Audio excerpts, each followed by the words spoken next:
25 crops went into the ground this July. 18 are dead, stalled, or dropping their fruit right now. Only 7 are still loaded, still growing, and still feeding my family in 100-degree heat. Today, I am showing you exactly which 7 survived and the exact cellular reason the other 18 did not. Here's the proof. This branch was a healthy tomato plant 3 weeks ago. Now it is dead wood. Meanwhile, this basket came off one single okra plant this morning. Here is what you are getting in the next few minutes. The real reason plants drop their flowers in heat. Why some plants keep cooling themselves at 100 degrees while others cannot.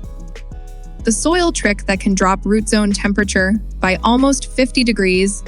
The cellular failure behind blossom end rot. And the secret some of my winners use to keep making sugar while everything else shuts down. Let us start with the flower drop, because most gardeners get this one completely wrong. Most people think 100-degree heat alone makes flowers fall off the plant. That is not the full story. The real cause is vapor pressure deficit, the gap between the moisture inside the leaf and the dryness of the surrounding air. On a hot, dry July afternoon, the air acts like a giant sponge, pulling water out of the leaf faster than the roots can replace it. Have you ever noticed your tomato flowers turning yellow and falling off with barely a touch, even though you watered that same morning? That is vapor pressure deficit at work, not a lack of water. When that gap gets too wide, the plant panics. It cannot support its own flowers anymore, so it drops them to save itself. Tomatoes and bell peppers in my trial did exactly this. The soil was moist, but the air was so dry and hot that the plant sacrificed its blossoms anyway. My 7 winners did not have this problem nearly as badly, and here is why.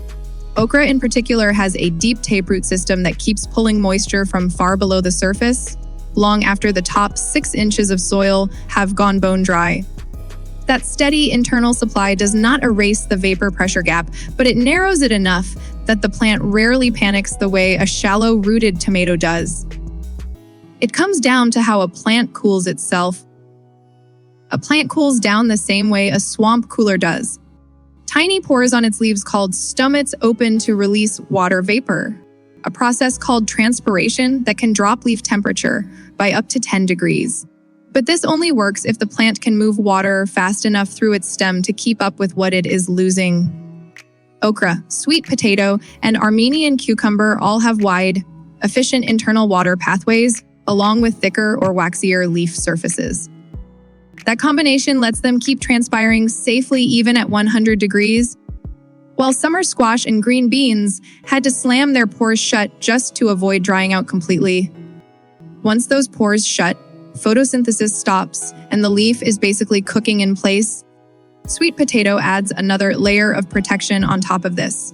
Its leaves have a slightly fuzzy underside that traps a thin cushion of still air right against the leaf surface. That cushion slows down how fast moisture escapes, almost like a built-in windbreak at the cellular level. Green beans and cucumbers have smooth, thin leaves with none of that protection, which is exactly why they wilted hard by early afternoon every single day of this trial. I learned this one the hard way. I used to think wilting meant a plant needed water. Sometimes it just means the plant cannot move water fast enough, no matter how much you give it. Now let us go underground because the soil is doing more damage than people realize. While the air outside was sitting at 100 degrees, I measured bare, exposed soil at 132 degrees using an infrared thermometer. That is hot enough to kill the beneficial fungi living around the roots and effectively shut down the plant's nutrient uptake system entirely. Watch this. Same garden bed, same time. Bare soil reads 132 degrees. Now, the spot under 4 inches of straw mulch reads 85 degrees. That is a 47-degree difference from one single layer of light-colored mulch. My winning crops were planted with that thick mulch layer from day one. The cowpeas and the yard-long beans barely slowed down because their root zone never crossed into that danger range. The broccoli and lettuce in bare soil, by comparison, were essentially cooking from the bottom up. This one detail alone decided which crops on this list lived and which ones died. One quick note on placement. The mulch needs to sit thick within the first 12 inches around the main stem, not spread thin across the whole bed. Now here is the part that explains why 18 crops failed to produce fruit at all, even the ones that did not die outright. Once temperatures cross 95 degrees, pollen in most traditional vegetables becomes sterile. The flowers still open. They still look fine from the outside, but pollination simply does not happen. Sweet corn was the clearest example of this in my trial.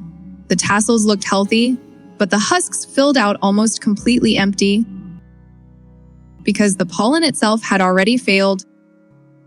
Broccoli in the same bed never even formed a proper head, and lettuce 3 rows over bolted straight into a bitter flower stalk within a week of the first real heat spike. Myth: if your plant is still flowering, it is still producing a truth. A flower with sterile pollen produces nothing, no matter how healthy it looks. At the same time, calcium transport inside the plant depends entirely on steady water movement. When extreme heat disrupts that flow, calcium stops reaching the developing fruit. That is the exact mechanism behind blossom end rot. This tomato looks almost fine on the outside, but the inside tells the real story. That black lesion is not a disease. It is a direct result of heat stopping water flow long enough to cut off calcium supply. Bell peppers showed the exact same pattern in my trial, just slightly slower. The fruit would start to size up normally for about a week, and then develop the same dark, sunken patch right at the blossom end the moment a heat spike hit. Spraying calcium on the leaves rarely fixes this because the real blockage is inconsistent water flow inside the plant, not a shortage of calcium in the soil. So if calcium spray will not fix it, the answer is not in the bottle, it is in the cellular wiring of the plant itself. So why did my eggplant and Malabar spinach avoid this almost entirely? That brings us to the last piece, and it is the one most gardeners have never heard of. Most common vegetables use something called the C3 photosynthesis pathway. In extreme heat, a key enzyme in that pathway called rubisco starts grabbing oxygen instead of carbon dioxide by mistake. This wastes energy instead of making food for the plant, a process called photorespiration. A small number of plants, like corn, sugarcane, and amaranth, use a different pathway called C4, which physically isolates carbon dioxide and avoids this mistake almost completely. Most of my 7 winners are not C4 plants, but here is the simple version of their vantage.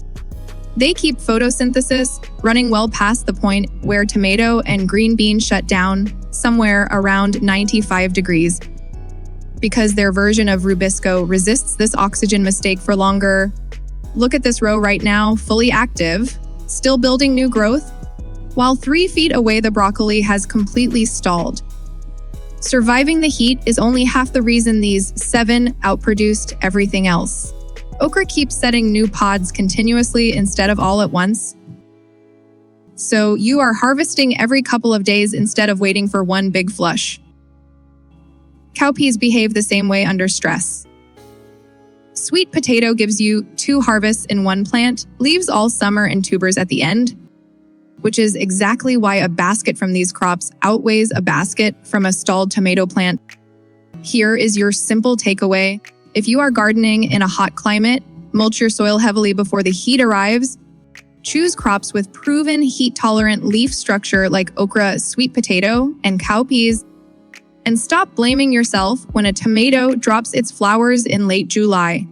That is vapor pressure deficit and pollen sterility at work, not something you did wrong. If your garden looks like this right now, full of dead branches and empty flowers, the problem is not you, it is heat physics. But if you plant these 7 crops, you can still pull real food out of 100-degree weather. Today your job is simple. Check your soil temperature under any bare spots. Add mulch where you find heat above 110 degrees. And if you are still fighting tomatoes and peppers through summer, Plant okra or sweet potato in that same space next year instead. In the next video, I will show exactly how I space and mulch these 7 crops to double the yield.